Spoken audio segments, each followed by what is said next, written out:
first video of 2023. Whom should I thank? Maybe my father, maybe my friends, maybe my mother, or woman in general. Woman. Women. Not that woman for sure. And woman. Oh, and there's a woman. Definitely not that also. The woman who was very courage and very brave to bring me to this world. I would like to thank all those women out there, and to all women, thank you a lot. In this video I'm dedicating to that women out there. Let's go to YouTube.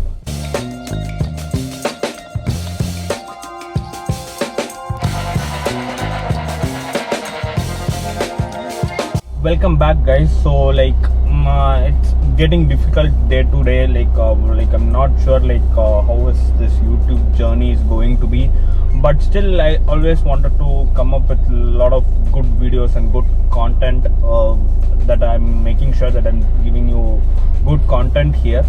So likewise, when you are buying a car, as a buyer, you might come into a conclusion whether you should take a sedan, whether you should take a hatchback, or whether I should go with an SUV or what. The second question that you will be having in your mind is that whether I should go with a manual or an automatic.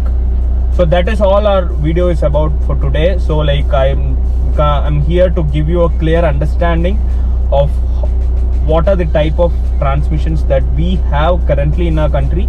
So I'll not be going into all those terminologies or technological sides, how it works, but I'm just trying to give you a brief idea of what it is. So first and foremost, in a discussion that we are into, so we have set of types of automatic transmission in our country. So first and foremost, which is AMT, that we call automated manual transmission. So this was brought into our country, the first which was introduced in Maruti Celerio, which is nothing but automated manual. So what you do in manual, which will be done in an automated manual sensor, which AMT unit that we say, that would be there in your car, and this would be making your car run in an effortless manner. What a manual car does, that same does in an automatic version. So this is brought into our country. The reason why, because it is very cheaper, cost efficient, and anyone can drive this automatic vehicle. That is the major idea behind it.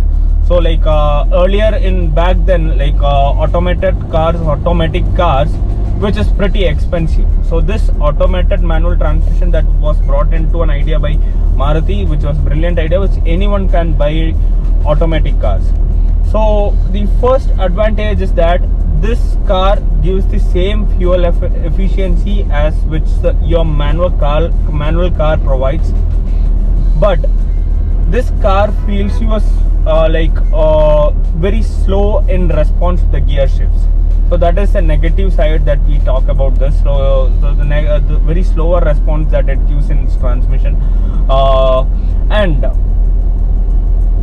some of the automated manual transmission that we look into, you have a manual option separately that you can switch into manual, and you can give the plus and minus. So you can increase your gear shifts and you can downshift also. So in Celerio it is available, but whereas in other automated transmission in Renault Kwid, it was not available. It was only, there is an option either to automated or in reverse or park. This was the option that was available. So this is the first one, automated manual transmission. And the second that we look into is AT, otherwise called as torque converter. So this torque converter, this works in a mechanism of fluid. It does not have any clutch. So inside your AT or a torque converter unit, so it has a fluid which pulls into your transmission unit, and it runs in a turbine, which makes the car to propel forward. So this is the idea behind this.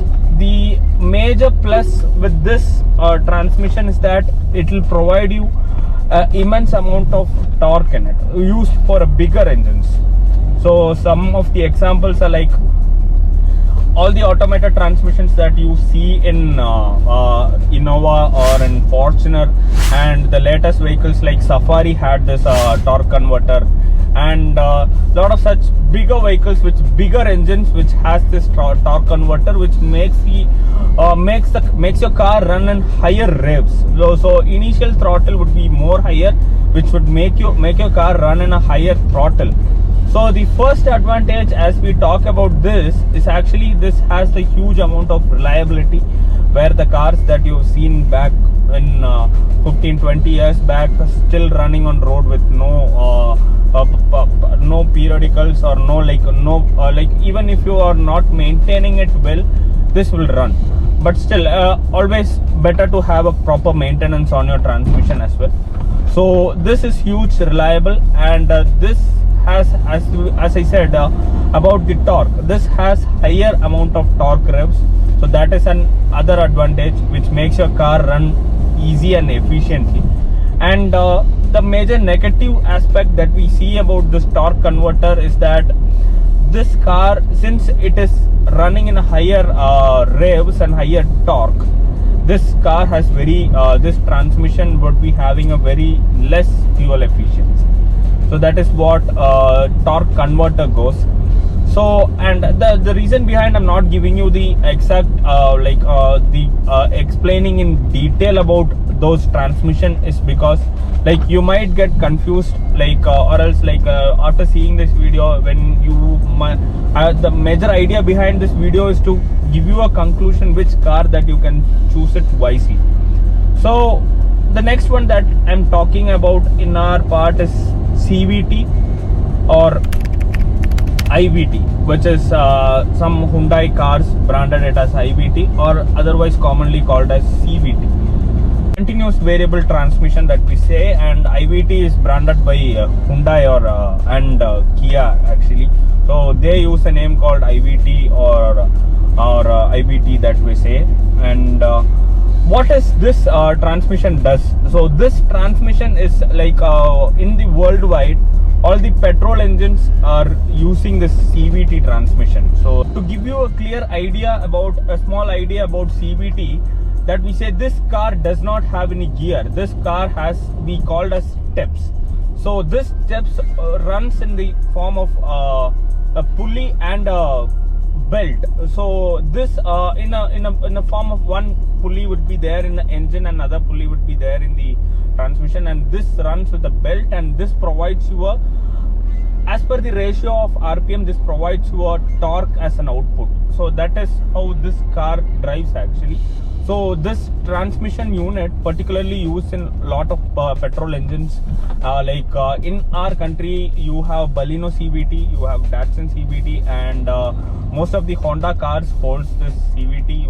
For example, Amaze had this CVT in petrol and as well as in diesel, and Jazz had a CVT. Honda City had a CVT. So these are the cars that runs with the infinite ratios of gears. So this does not have any particular gears that we say. This has a step, so this has an infinite ratios of gears. So since this having a infinite ratios, so when you floor this car and you're driving in a very good manner, in the sense you will be getting a promised mileage that in which the showroom promises you, or else you are driving in a high rev, in the sense you can't expect the mileage what it provides. And this is the first negative. And the second negative with this car is that you can feel a rubber band effect while you're driving. While you're driving, a sort of rubber band that would be you'll be able to feel under your hood. There's a kind of rubber band that is holding your car. So this is a major advantage of this CVT. But for petrol engines, and if you are riding in a city and you are a slow driver and you won't you won't enjoy your driving, but you will be driving in a very good manner in a daily purpose, in the sense this would be a perfect transmission that you can go through. Last one is DCT. So DCT, dual clutch transmission, or like there is another name also, like a DST gearbox, whereas Germans named it as DST. Both are similar, like the name itself has its own nature, I would say. It is dual clutch transmission technology that is providing. This is basically an enthusiast transmission, whereas like you are driving a car, you are fond of driving this car in a huge manner, and like you enjoy your driving and you want your car is responding you faster. So this is the right transmission unit that you should have in your car. Like dual clutch transmission that we say, like imagine that your car has two transmission units in your hands. That you have two transmission units. One is in an odd manner, 1, 3 and 5. Another one is 2, 4 and 6. So when you're driving, like when you're on your first gear, the car itself decides you in a preset manner to come into the second one. So like it holds your second gear to the preset manner. When you are ready to go to second gear, the car already it would be there in the second one. So that how faster response this car provides. This gives you a faster response in gear shifting. Like so like this car has some complicated units inside your transmission. So when you're driving, this car gives you a faster response, and like it makes your driving smooth. You will not be able to see your gear shift sounds and all. There will be no gear shift stops and all. It literally makes you feel that you're driving a manual. So that is how it responds actually. And the major advantage that we talk about is faster response. You can enjoy your driving. The car makes you feel that you are riding in a very good mission. There will not be any gear shift sounds and all, and you'll not be able to feel the gear shifts itself. It'll happen like that. So that is how it works. When you talk about the disadvantage of this transmission, is that like when you're flooring it, or when you're doing a higher rev of drive, the transmission will assume that you're going to take an overtake, so that it will downshift 2 gears and then it will give the upshifts next. So like since this is happening, it consumes a lot of fuel, which results in very less fuel efficiency, I would say. So as much as enjoyable, as much as the fuel efficiency would be reducing. That is exactly I should be saying it. So this car is a question there would be raising, whether it is repairable or how it is, which has such a kind of sophisticated unit inside it. So is it reliable? So yes, the question is, of course it is reliable. You can take it in a longer run for another 10 or 15 years without any issues. But like when this car can't be repaired, it can only be replaced. This car can't be repaired, it can only be replaced. That is how it is actually. So like, but in the current state of technology, there are a lot of things which is improved in automobile world.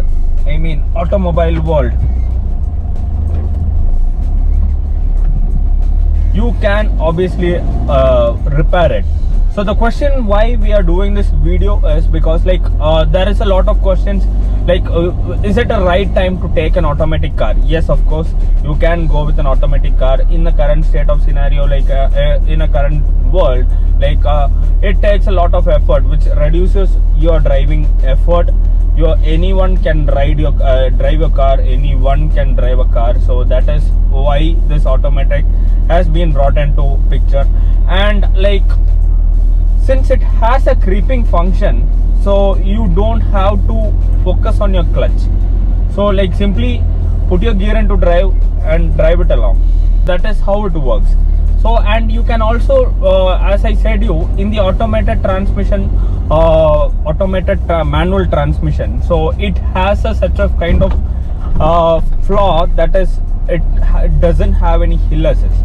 The rest of the other transmission has a very good amount of hill assist, where it makes easier to drive the hill assist. So these are things that these transmissions are coming up, and I just want to give you a normal idea of what it is. And if you really want to brief this or If I really want to give you a detailed explanation of one by one, I'll do it for sure. Do comment on below, and just give a small thought of comment that what car I'm driving now. It's been very long time. This car stayed in garage for nearly 5 months, and I'm bringing into I'm just brought it out from the garage yesterday, and it is going good.